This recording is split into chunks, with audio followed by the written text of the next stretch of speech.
श्री स्वामी समर्थ. जय जय स्वामी समर्थ. अवधूत चिंतन श्री गुरुदेव दत्त. श्री स्वामी समर्थ महाराज की जय. नमस्कार मित्र हो. आजकाल आजच्या या जगात आपण कितीही चांगलं वागलं, कितीही सगळ्या गोष्टी बरोबर केल्या, तरी अशी काही समाजात लोकं असतात ज्यांना आपलं बघवत नाही. ते सतत आपल्याविषयी वाईट चिंततात, आपल्याशी वाईट वागतात. मग या गोष्टीचा चांगलं वागणाऱ्या लोकांना खूप त्रास होतो, कारण त्यांना त्यांच्यासारखं वागता येत नाही. मग अशावेळी आपण कसं वागलं पाहिजे? त्यांच्यासारखं न वागता, वाईट न वागता आपण आपला मार्ग कसा नाही सोडला पाहिजे? मग आपलं वाईट चिंतणाऱ्या लोकांबरोबर, आपल्याशी वाईट वागणाऱ्या लोकांबरोबर कसं वागलं पाहिजे? हेच या व्हिडिओमधून आपण जाणून घेणार आहोत. तर व्हिडिओ शेवटपर्यंत बघा. सबस्क्राईब करायला विसरू नका आणि कमेंटमध्ये श्री स्वामी समर्थ लिहायला विसरू नका. चला तर मग व्हिडिओला सुरुवात करूया. आपण चांगले वागतो, तरीही काही लोक आपल्याबद्दल वाईटच विचार करतात. अशावेळी मग मन दुखावलं जातं, राग येतो आणि आपण असे वागलो तरी लोक आपल्याबरोबर असे का वागू शकतात, असे कसे वागतात, हा प्रश्न आपल्या सतत मनात पडतो आणि आपल्याला त्रास होतो. मग अशावेळी काय करायचं?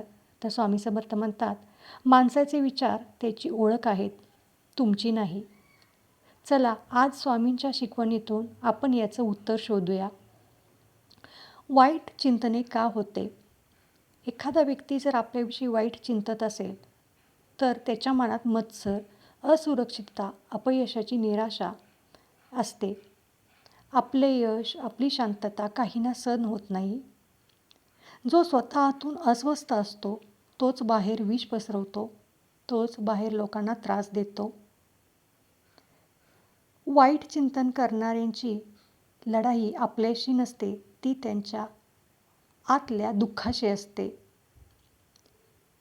अशावेळी काय करायचं? तर अशा लोकांना प्रतिक्रिया देऊ नये. त्यांना ताबडतोब उत्तर देणे म्हणजे आगीला हवा देण्यासारखं असतं. मौन म्हणजे कमजोरी नाही, ती आत्मशक्ती आहे. ती ज्याला जमते तो प्रत्येक परिस्थितीत सावरून जातो. म्हणून स्वामी म्हणतात, शांत राहणारा कधीच हरत नाही. उदाहरणासाठी एका भक्तावर खोटे आरोप झाले, तो शांत राहिला. काळाने सत्य उघड झाले. तर आपण अशावेळी आपण कसे वागावे? स्वतः मार्ग सोडू नका. तुमचे मूल्य, तुमची नीतिमत्ता जपा. इतरांचे विचार तुमचा मार्ग बदलू नयेत याची खबरदारी घ्या. करुणा ठेवा, द्वेष नाही. जो वाईट करतो तो आधीच दुःखी असतो, त्यामुळे त्याच्या मनात सैरभैराची भावना निर्माण झाली असते. त्यामुळे त्याला वाईट काय, योग्य काय ते समजत नसते. प्रत्येक गोष्टीचे उत्तर देणे आपले काम नाही. न्याय स्वामीवरती सोडा. मन स्थिर ठेवण्यासाठी काय केले पाहिजे? तर त्यासाठी श्री स्वामी समर्थ नामाचा नामस्मरण सकाळी 5 मिनिटे तरी केली पाहिजेत. मौन, राग आला की स्वतःला विचारा, याने माझ्या आयुष्यात खरोखर फरक पडतोय का? या व्यक्तीने माझ्याबद्दल वाईट चिंतलं, माझ्याशी वाईट वागलं, तर माझ्या आयुष्यात खरोखर फरक पडतोय का? हे स्वतःला विचारा. मन जिंकलं तर जग जिंकल्यासारखं असतं, असं स्वामी म्हणतात. कटू शब्द टाळा. गरज नसताना संपर्क कमी ठेवा, पण अपमान सहन करायचा नाही. मर्यादा ठेवा. त्या व्यक्तीला तुमची किंमत तुमच्या मौनातून आणि तुमच्या वागण्यातूनच कळू द्या. नम्रता ठेवा, पण आत्मसन्मान मात्र सोडू नका.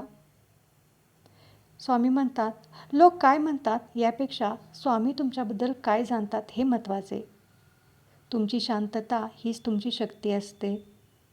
जर तुम्ही स्वामींच्या प्रार्थनेत लीन झाला, स्वामींच्या पायी समर्पण झाला, तर अशावेळी तुम्हाला कसं वागावं हे स्वामी नक्की तुम्हाला मार्गदर्शन करतील.